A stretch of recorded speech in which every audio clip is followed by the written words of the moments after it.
Hello, hello mga mare. For today's video, samahan nyo naman ako sa panibagong araw namin. Maggagabi na nga ito mga mare at ito at kagigising lang namin ni Baby GK. Tuwing hapon kasi mga mare, dito kami natutulog ni Baby GK kasi mas presko dito kaysa doon sa loob ng kwarto namin. Nang mailigpit ko na nga mga mare yung mga ulan at ito, nagmuni-muni na muna ako dito sa may upuan namin. Kasama ko pala dito si BBGK at nanonood na naman ng Coco Melon. Pinapahiga ko siya dyan mga mare para magdidi na ayaw niya mga mare. At ito, ipeflex ko lang sa inyo yung design namin na pang Christmas. Kahit simple lang mga mare at least mayroon tayong design. Nang mag-alas 6 na nga mga mare at ito, kinuha ko na yung rice cooker namin at kinuha ko na rin yung bigas at magtatakal na ako ng bigas dito sa rice cooker. Nag-iisip pa nga ako dyan kung dadamihan ko ba o kukunti lang yung isasaing ko kasi napapanis lang din pag kinaumagahan. Malagyan ko na nga mga mare yung bigas yung rice cooker namin at ito huhugasan ko na siyang 2 beses.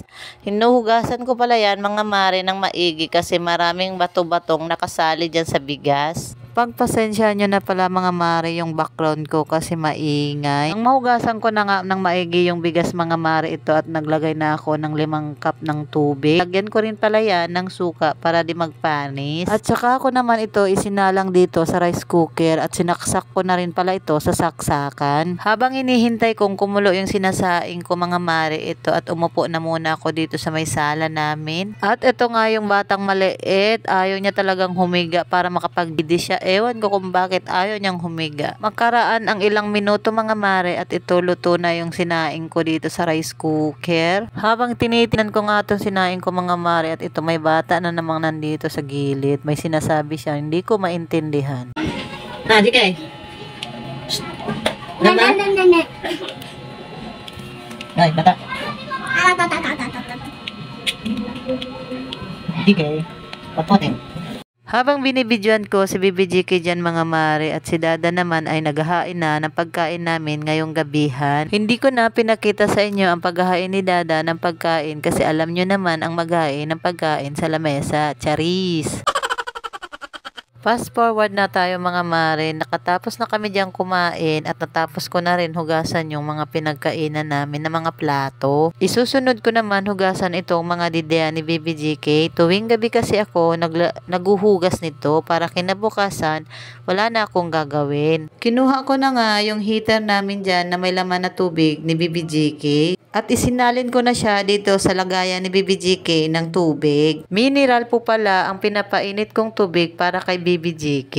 Nang maisalin ko na nga yung tubig at ito, kumuha na ako ng tubig dito sa may gripo at papainitin ko ulit para dito sa mga didihan ni BBGK.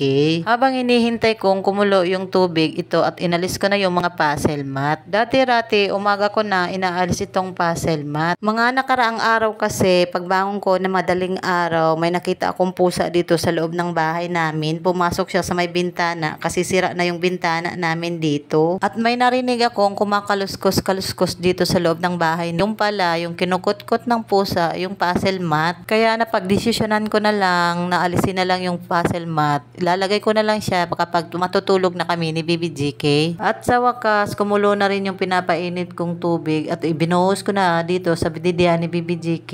Bago pala ako maghapbat dyan mga mare ay nagsisipilyo muna ako. At pagkatapos iinumin ko tong pills na iniinom ko. Ito talagang hindi ko nakakalimutan kasi pag nakalimutan mo yan, todas ka. Buntis ang aabutin natin dyan. Charot. Siya mga mare, hanggang dito na lang tong video na to. Follow for more video. Salamat!